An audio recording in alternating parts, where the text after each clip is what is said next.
Hey, ici Danilo, au Parc Nature des Rapides du Cheval-Blanc. Je m'entretiens avec Stéphane Tessier, qui est un historien conteur qui va nous parler un peu des Rapides du Cheval-Blanc. Hey, je suis en compagnie de Stéphane Tessier, historien et conteur ici à Pierrefonds. Stéphane Tessier, comment ça va? Bonjour Danilo. Ça va bien? Bien ou vous? Très bien, merci beaucoup. Tu peux me tutoyer? Hey, on se connaît, on est des bons amis tout de même, hein? Oh, si, vrai. Ah, ben oui! Hey Stéphane, t'es historien, conteur, puis Oui. ici à Pierrefonds. Raconte-moi un peu l'histoire de Pierrefonds, rapidement. Oui, on se trouve à Pierrefonds. Moi, je viens de Montréal-Nord. Je suis un amoureux du nord de la ville, de la rivière des Prairies et du boulevard Gouin. Le boulevard Gouin, c'est un chemin qui est érigé dans les années 1730, qui est la plus longue rue de Montréal. Et le boulevard Gouin, il va s'échelonner sur le boulevard Gouin, plusieurs petits villages. Complètement dans l'est, on a Rivière-des-Prairies, on va avoir Sault-Récollet dans le milieu de l'île. Dans l'ouest, on a Sainte-Geneviève. Avant que le village soit créé, la paroisse en 1741, il y avait quand même des gens qui habitaient ici, mais ils étaient reliés à Pointe-Claire. Vous avez le vieux moulin, ils allaient au service religieux là-bas et au moulin faire moudre leur grain.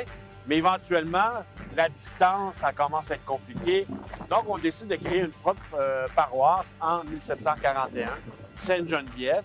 Sainte-Geneviève, c'est la patronne qui va sauver Paris devant l'attaque des Huns au 5e siècle à Paris. Elle va sauver la ville de Paris. Alors, ça va être la patronne de Sainte-Geneviève. Et Sainte-Geneviève, ça va être un village rural tout au cours de son histoire, jusque dans les années d'après-guerre, Deuxième Guerre mondiale.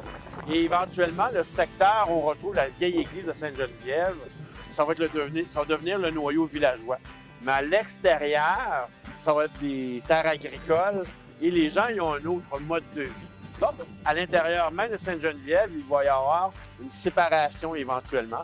Il va y avoir la municipalité de village de Sainte-Geneviève.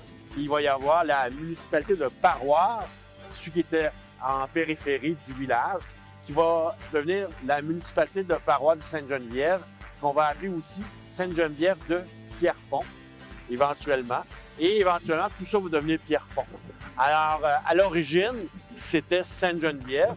Et dans tout ça, on retrouve également la municipalité de Roxborough. Alors, Sainte-Geneviève, ça a des origines qui remontent jusqu'à la Nouvelle-France. Puis, parlant de Nouvelle-France, là, on est au parc nature des Rapides du Cheval-Blanc. En fait, le Cheval-Blanc est une légende. Moi, je connais la bière, le Cheval-Blanc, mais c'est une légende qui date du temps de la Nouvelle-France, ou en tout cas, qui se rattache à cette époque-là. Puis ça, c'est le Rapide du Cheval-Blanc. Peux-tu m'en parler un petit peu rapidement du Cheval-Blanc? Le Rapide du Cheval-Blanc, je te le donne, c'est une bonne bière, mais c'est aussi une bonne légende. Il faut se rappeler que dans le Québec d'avant la Révolution tranquille, qui est une société très conservatrice, les mœurs religieuses, l'Église avait une très grande place. Alors, ça a un rapport avec faire son carême durant la période de Pâques, 40 jours sans boire d'alcool, sans manger de viande. Et si on trichait, on enfreignait les règles religieuses, on prétendait qu'après 7 années de suite, à ne pas faire son carême pendant la période de Pâques, la personne, le mécréant, était tourné en moitié homme, moitié bête. Habituellement, c'était le loup-garou. Mais ici, l'homme a été tourné en énorme cheval blanc.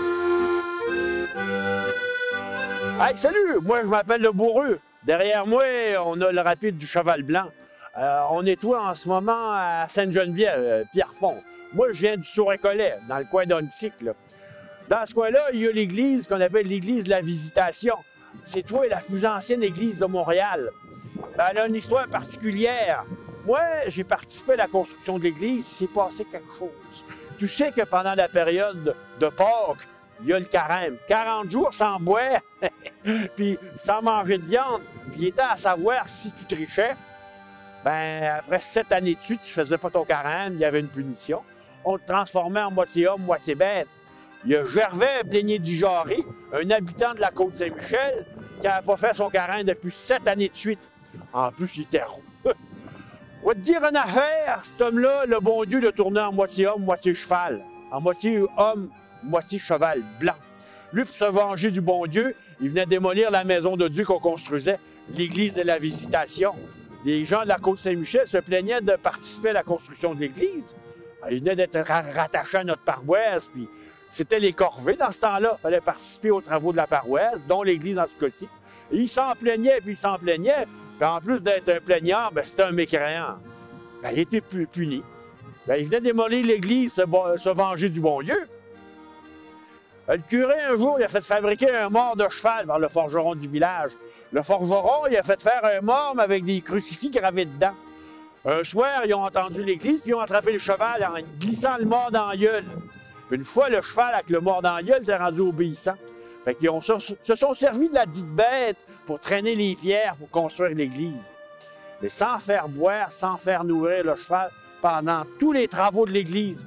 Tous les gens de la paroisse avaient eu la consigne de jamais y enlever le mort. À la dernière pierre qui restait à poser après l'église, il est arrivé quelque chose de bien épouvantable. Il y a quelqu'un qui a vu le cheval qui avait la peau sur les os, après avoir besogné pendant tout un temps sans boire ni manger. Il était tout maigre, en train de trépasser, il était en train de mourir. Il y a un jeune homme qui a vu ça, il l'a mis sur le bord de la rivière des Prairies. Il a enlevé le mort pour le faire boire. C'est à ce moment-là que le cheval, les muscles se sont gonflés, les yeux se sont remplis de sang rouge, couleur de l'enfer. Il crachait du feu par les narines puis par la bouche. Puis quand il piaffait au sol, il y avait des étincelles.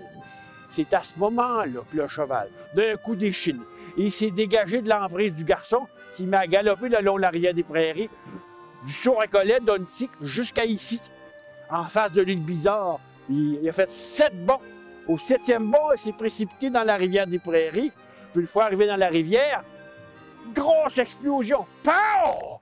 Les pierres du fond de la rivière des Prairies ont été soulevées, envoyées dans les airs, puis ont retombé pour former un rapide que tu vois encore aujourd'hui, qu'on appelle toujours le rapide du Cheval Blanc.